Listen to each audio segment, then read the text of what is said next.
Good morning, Friday bunch. Sorry, I'm gonna have to be a little bit quiet. It's like super early in the morning and I don't want to wake Jacob, so bear with me.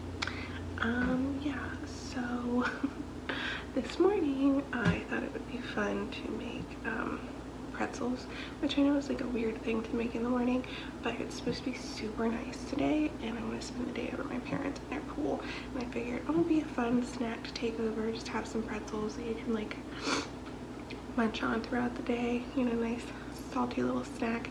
I'm also gonna make a couple like breakfast pretzels, which is just gonna be like cinnamon and sugar, so we'll see how it goes. Yeah, so let's get started. I have 2 cups of milk here and I'm going to microwave this on high for like a minute and a half until it gets nice and warm.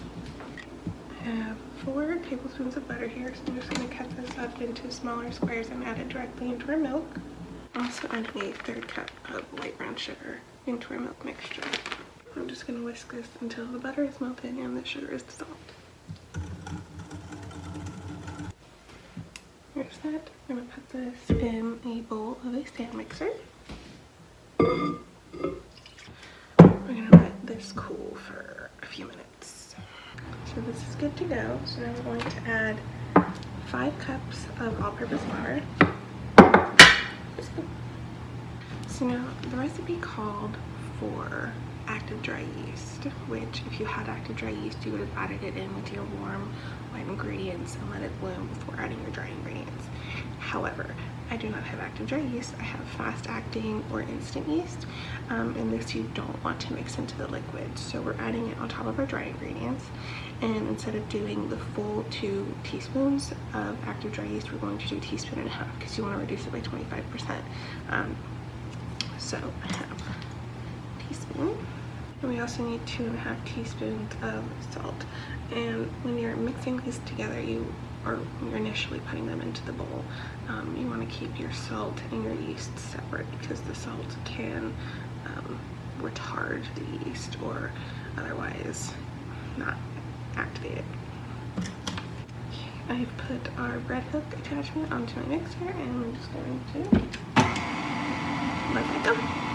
Okay, there's our dough. See, it's nice and smooth. It's pulled away from the sides nice and cleanly. So we're going to cover this with a clean dishcloth. We're going to let it rise until it's doubled in size. So, this is our dough. It's been about an hour or so, and now we're going to just like touch it down in the pan, knock the air out of it. Okay, so now I've floured my work surface and I'm going to dump the dough out onto my floured work surface. Look at how good that looks. So I need to cut about 10 equal pieces out of this. So I think the easiest way is going to go cut it in half and cut each of these into 5. So voila. So I'm going to give myself some room here. So we're going to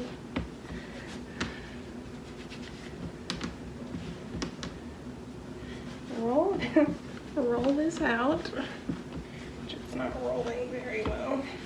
Okay, so this long, thin, I have 2 cups of water here, and I'm putting a 1/3 cup of baking soda in here.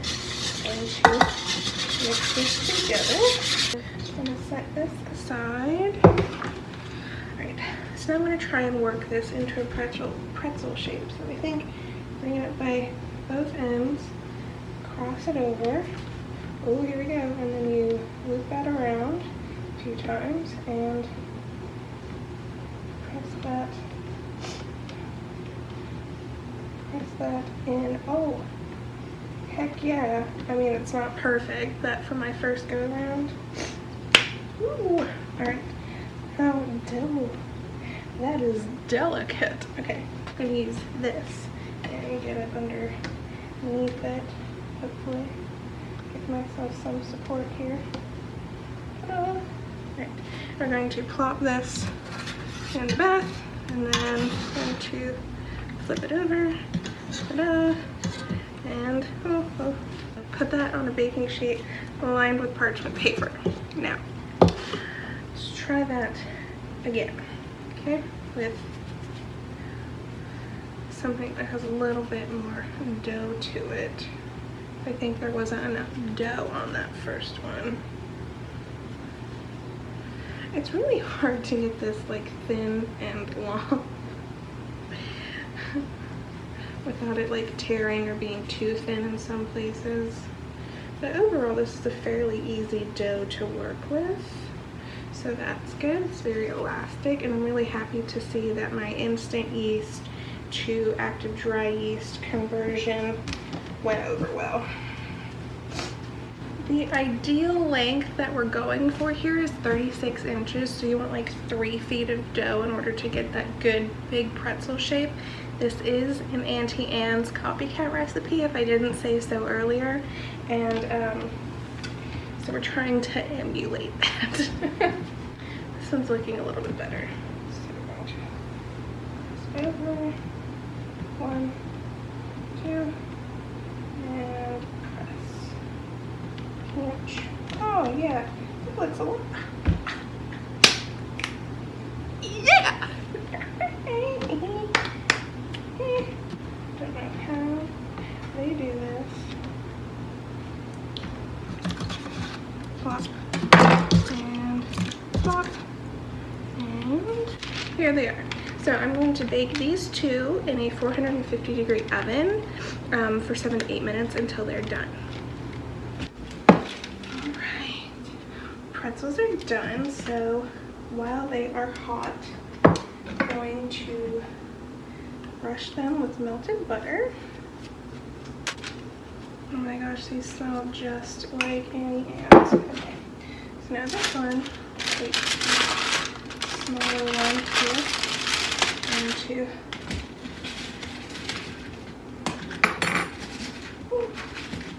hot, hot, hot, hot. And we're just going to sprinkled some kosher salt on that one, and then this one I'm doing cinnamon and sugar. My esteemed colleague here. Hello. He's too tall for my camera. Ooh. Steamy. It's hot, yes. Ooh. Okay. Look at the structure of that pretzel-like, very pretzel-like. Here. It's a good looking pretzel. These are Auntie Anne Copycat pretzels. Ooh.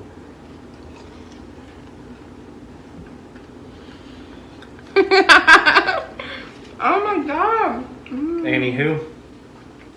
Mm. Mm. Mm. Mm. There's a salted one over there too. Yeah. Breakfast of champions. So good. I'm just gonna eat it. Eat all of it. No shame. I missed my mouth. Whoops. That's really good. Oh yeah. All right. Yum. I'm gonna finish making the rest of these pretzels and I'm gonna get my butt ready to go to the pool. So thank you so much for watching. I appreciate it more than you guys will know.